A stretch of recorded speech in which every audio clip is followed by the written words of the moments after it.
Alright, I did some videos years ago when I started doing the Datsun 311 disc brake kits because that's a modification of the Altima upgrade for the roadster. Somebody figured out that the Altima rotor would work well with the Volvo caliper, and the Volvo caliper was preferred because it matches the holes in the brackets.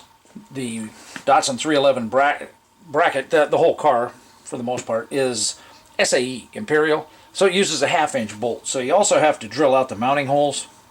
We'll worry about that a little later. I did a couple of videos years ago about how to drill out, cross drill the bores on the Volvo calipers, and then I also did another one with how I made the drill jig and how to use it. Then it got to the point where the ABS version, 92, 244, something like that, ABS, it only had one port. So they didn't need to be cross-drilled. They didn't need the manifold. The cross-drilling became an option for a while there because the Breck-Myers manifold was no longer available. Okay, the blueprints are on my site. If you have a friend who's a machinist, you can, all the information is there. You can go ahead and make one. But I did the videos for the cross-drilling. The cross-drilling is pretty nice as an option because, less chance for leaks and that stuff. I did the research and I found the block-off nuts for the other section because let's see here. What we're working with here first is just a set of 240, 244, 1985-ish through that series front brake calipers. Okay, and Volvo designed their brake system. One of the reasons why they're renowned for their safety is their 4-piston calipers. It's not a performance deal. There's literally 2 circuits. Okay, this circuit feeds this way, goes up through the bridge, back down to this bore. I know this is the right caliper because the bleeder valve's up here on this side, and the bleeder valve always has to go up so the air will rise and be able to be purged from the system when you bleed the brakes. So these two are because when the fluid comes in the backside here, and the caliper's typically mounted at somewhat of an angle most of the time, the fluid comes in and gets pushed around to this one. Well, there's no good way to get the air out of the bore. So these 2 bleeder valves bleed the 2 bottom pistons. This one bleeds the top because the air will rise up through here, both directions, good to go. Once they're cross-drilled, and you really only have to cross-drill one of them, you still should bleed both because there's still the high point on those bottom bores. The cross-drilling is going to happen in the middle of the bore and won't be the top, won't be the highest part for the air to escape, okay? But I did figure out on the other one that you don't have to bore both sides. So you only have to pull the pistons out of one side, and the easiest one to pull them out of is the side with the ports because we can put air in there and blow the pistons out. In order to do that, we'll clamp this side. I'll probably just edit some of this out and just show it, but these are for the vented calipers.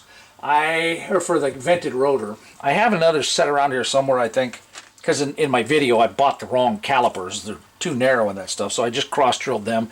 They've been sitting around ever since. Let me grab an Altima rotor. Hey, and I happen to have one just sitting here. There's not a huge amount of excess room there, but if you can't get the rotor down into the caliper, then you got the wrong calipers. A lot of people have big concerns over doing this because they're worried about it sealing when it goes back together. Well, these are brand new. The O-rings should still be, in perfect condition. They've got some age on them depending on how long it's been since these were rebuilt, but they don't have any miles on them or anything like that. So my bigger concern is exactly what to torque these bolts to, taking them out. There's some, I can't find a reference anywhere other than one that came out for, and this was actually off a Volvo site, and it lists the size of the bolt and the torque. We're going to go with that. I just don't want to crank them down so tight they strip out. This is the only half I'm going to work on, so once I separate it, I'm going to set this half aside, keep it clean. Just to be careful, I need these out God dang, who put those on?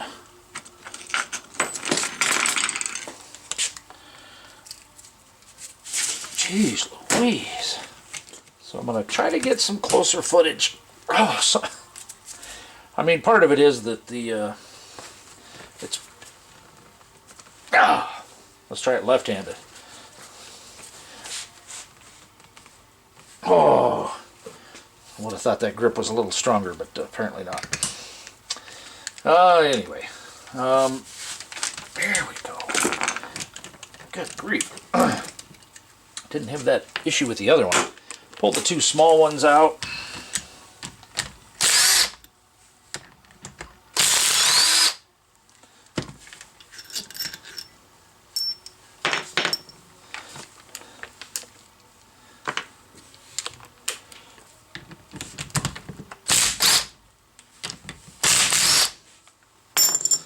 Okay, separate the two halves. There's a little bit of brake fluid in there. That's good. Okay, so let's set it over there. So straight out of the box, if you notice how they got the seals and stuff like that, not great. If you're not rebuilding it, I'll look at the other ones before I put it together, but you may want to work those around and get them on better. These will still function. These are just dust seals. You don't want crap in there. It doesn't hold any pressure or anything like that. Still, when you put it back together, you want to make sure those are the way they're supposed to be. We'll just set those aside for now. Feels more like a grease instead of, so it's probably some kind of assembly lube. Now you could tell on the other one they were used pistons, and somebody had gone in there and just really just pried up on the edge to get them out. These don't have that lip though. Okay, so I pretty much have to take these out with air. All right, let's see. Oh, it's blowing out the bleeder hole. I took that out so that I didn't possibly snap it when I was doing the bolts. All right. Do not put your fingers in there.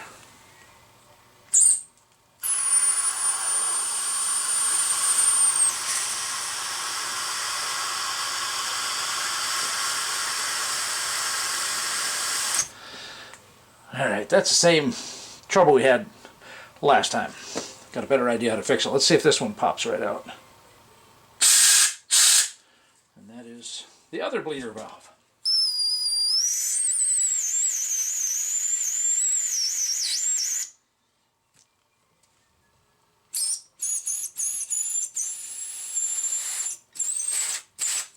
Shouldn't be too big of a deal getting some brake fluid down in. Had to do it in 2 steps, and once you do that, then you push it back in. Oh, jeez Louise. But you push it back down in so the seal gets that fluid you just put in there. Let's see if we can just...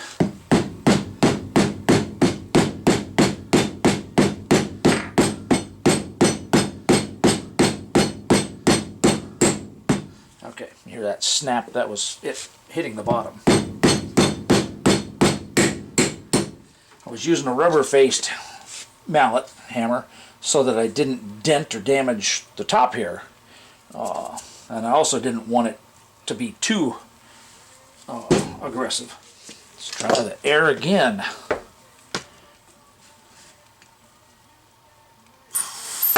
There we go. That's one of them. That means the other one that came out further before should come right out this time. Yep, gotta love how violent that last bang is, huh? You see how easy it is. You just come in right there, and it's already working its way out.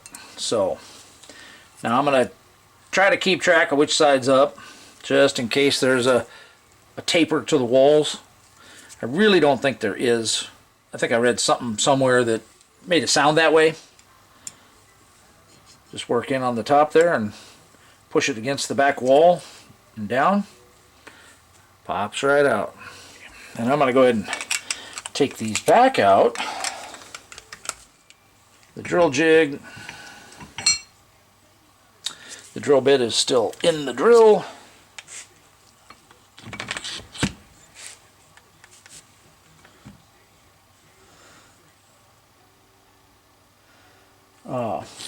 And one thing you can do with the, if the drill's out, you can set the drill there and then kind of eyeball this down on the drill, and you know, or draw a line across here where you think it's straight across, and then that makes it easier to point it at the other side.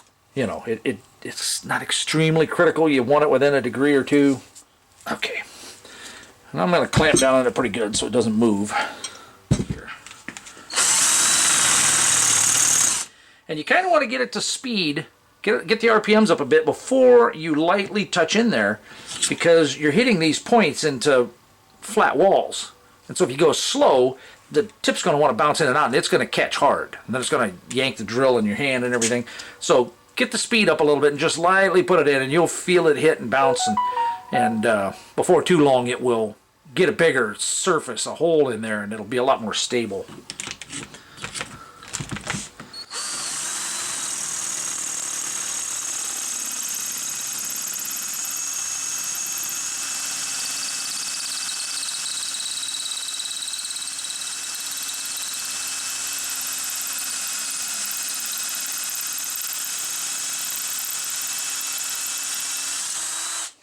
And it wouldn't hurt to put a dab of oil around there, brake fluid even, something to lubricate the drill spinning in there. Well, we'll take a quick look here. I don't think I'm anywhere near close enough.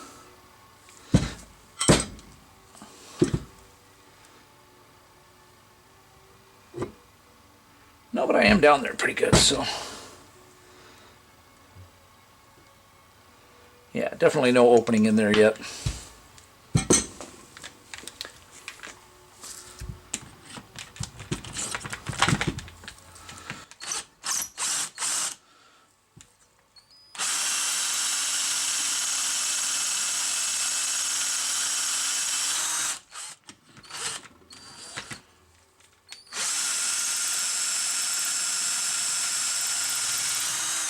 Sound changed a little bit.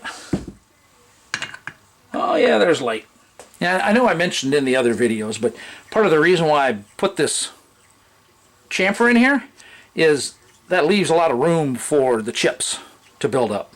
That way the chips don't have to get pulled all the way back up through the tube here.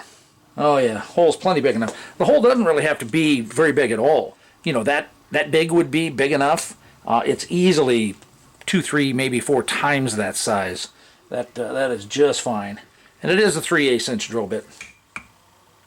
So you can definitely see the lights coming through.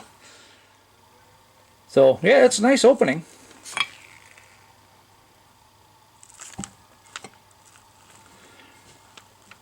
So you can see the drill point, you know, in the bottom of this hole. Then the first passage in the top right there is out to the bleeder valve. And then the second one you see there is the from the tip of the other drill. Okay. So you can see the hole from this side. But you see where we're at. That's the shelf that the piston goes in and sits on. Oh yeah, I'm really close.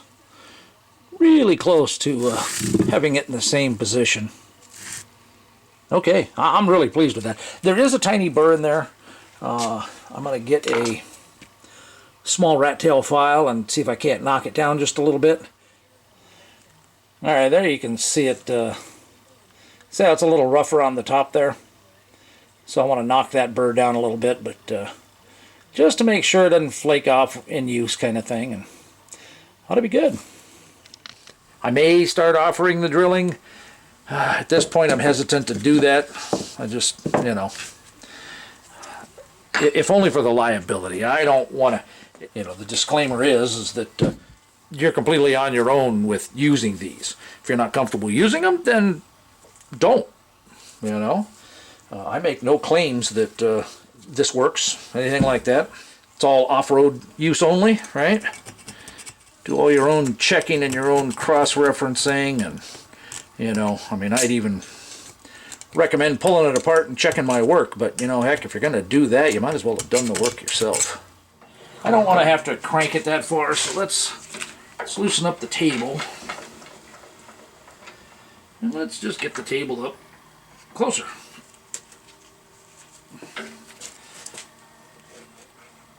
I don't have it bolted down. There we go.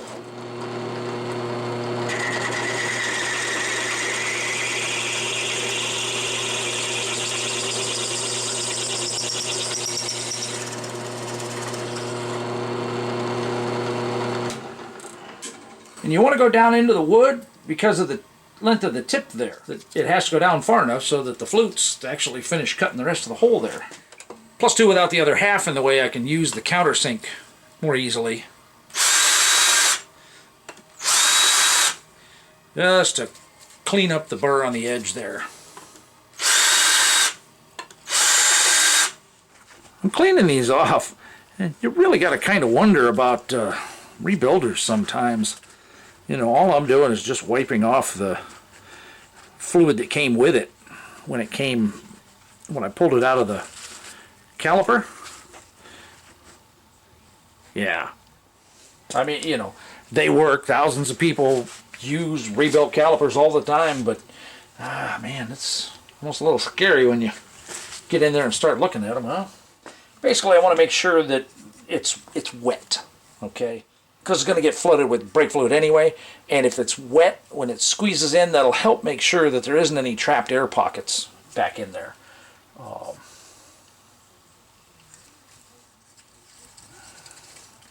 am just going to use my finger to wipe it around, and I want to kind of try to get it into that groove for the seal, if only to help make the seal sit, okay, or seat. So we can get this wet, get it lubed up. So hopefully this will come out. Basically, just take it and just slide it down in and get it started. Okay, then you can just kind of push it down in there more.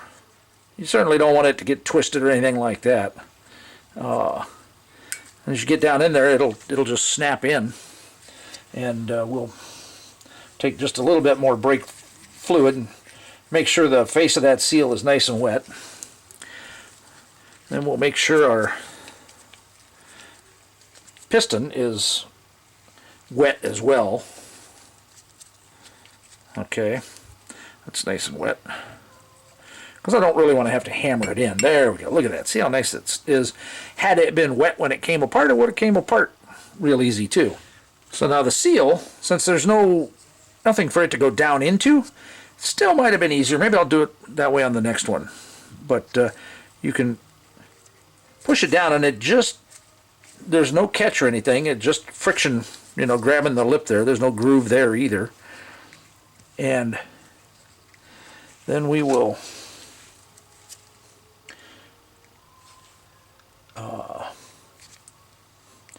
just to help it get persuaded a little bit. There we go. Yeah, that's nice. See, that looks better than when it came out of the box.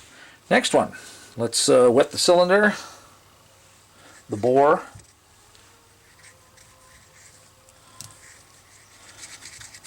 Okay. Let's make sure this is wet.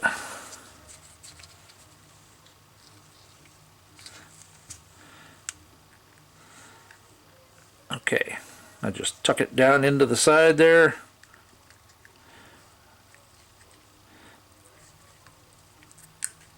And just convince it to go down there. And that was definitely wetter than the first one, so I don't need to take another dip. So, piston. Let's get the piston wet. Okay. And it's not going to just fall in there. So I'm going to leave it a little proud this time. So the backside of the seal, I don't really want it wet. I don't want it to be lubed up at all. I want it to grab that lip there. So we're going to go ahead and push it down on there.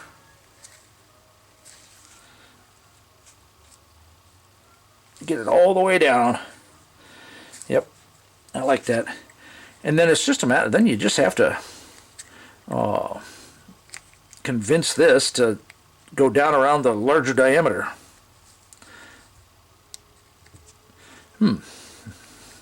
Maybe it was better the other way.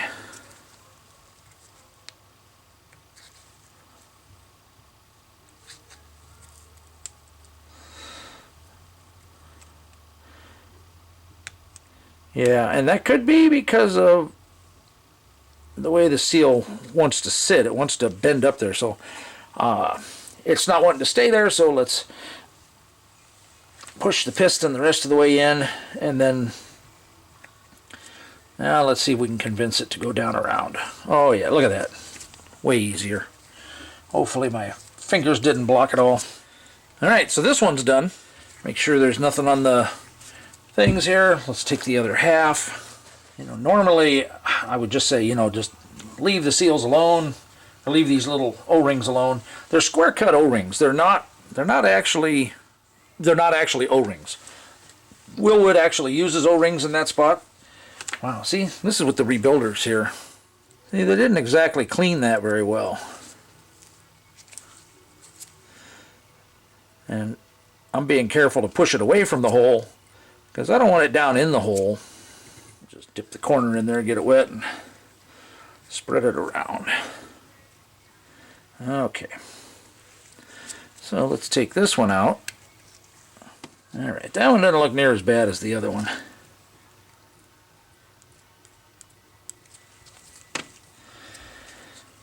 Is that something to worry about if you're not doing this yourself?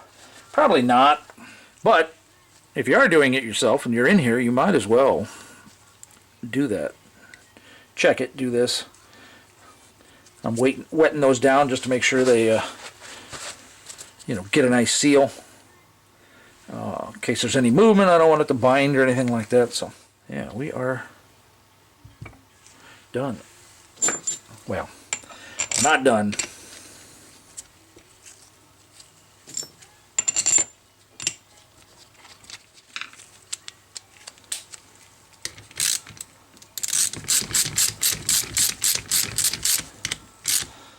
So I'm getting ready to torque the bolts that hold the two halves of the Volvo rotors together, the Volvo calipers.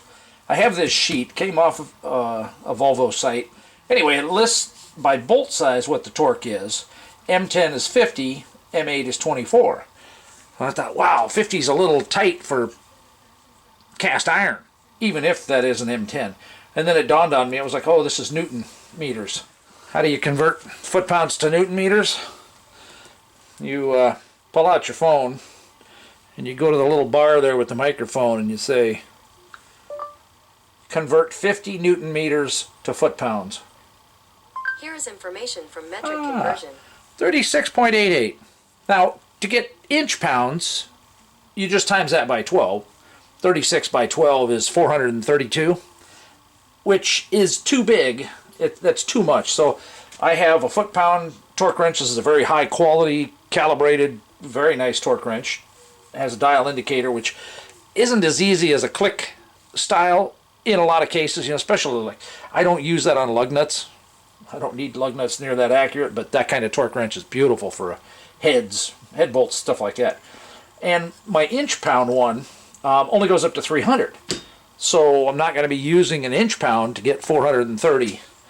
This one is also a inch-pound performance tool, so I probably picked that up at a car parts store. And then this is, your typical Harbor Freight style. I have a bigger one, more the size of that, half-inch drive. But this one is just right. So this one I can dial in 36 foot-pounds, and as long as I'm careful not to turn it, this would work. So I'm going to tighten the two big ones first. And I'm going to get it down snug, and then go ahead and get this one down snug. And actually, while I'm thinking about it, I'm going to take this one and I'm going to pull it down to roughly, let's do that. Let's take it down to, all right, there's 20.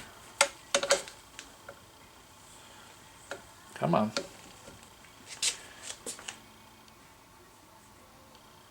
There's 20.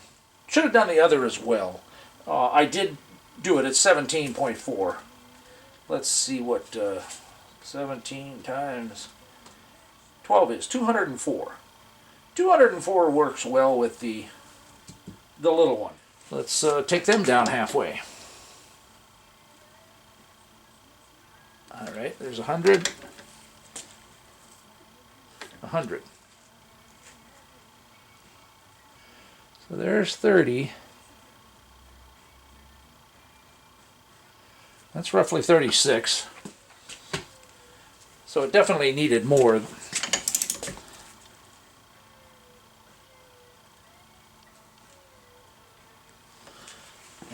not sure I trust the click one.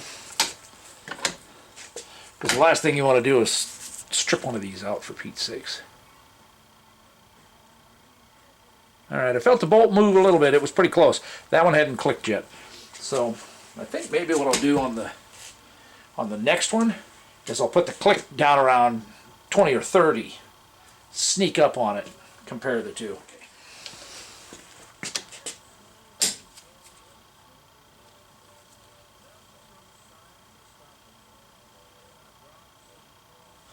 And quite honestly, right in the 200 range is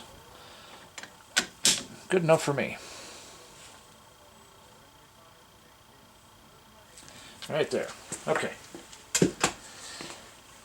I like that. I'm happy with that. Now, with those torque wrenches, you don't have to worry about unloading them. With these torque wrenches, you don't want the spring inside there to be under load. Okay?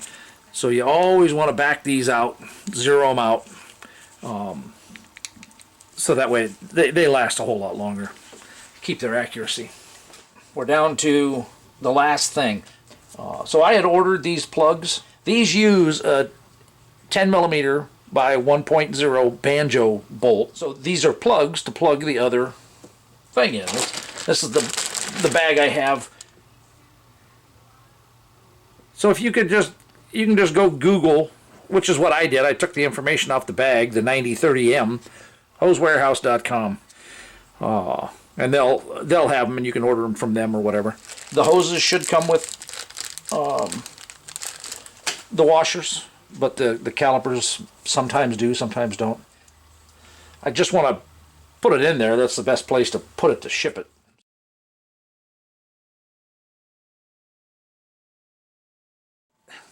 Wouldn't be the best to try to drill it like this, you know, suspended kind of thing. So let's just change this up just a hair. And a lot of times I'll put something like that in just to help make sure that it's pretty much, you know, flat and level. Now I can get a little bit better support under there.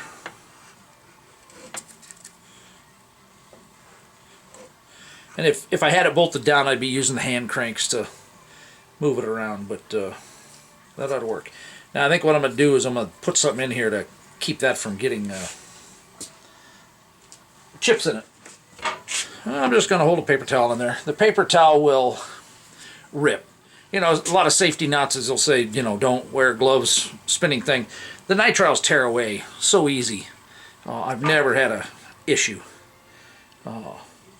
And, you know, hey, maybe I'll be eating crow posting a video about how I shredded my hand. But I do need to, I'm going to go ahead and crank this up just a bit more and then lock it down. I'm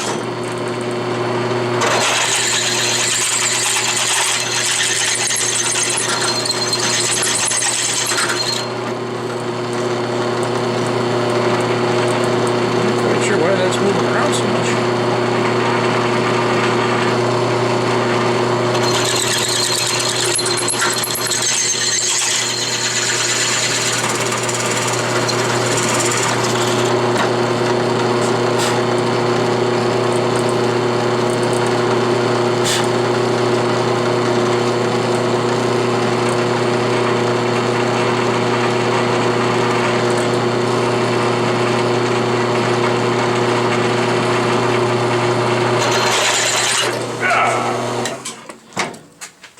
thing. The belt wasn't slipping. You should, when you're drilling like that, you should always have it so the torque pulls, not pushes. I couldn't hold it back, so luckily the drive belt was slipping in that stuff. I was holding it this way, trying to let the camera get a view, whereas normally I would not have done that, and I would have come at it from the other direction. So let's finish it off and try to be careful that it don't catch that. The best way to do it would be to put it in the vise on my manual round column mill and do it.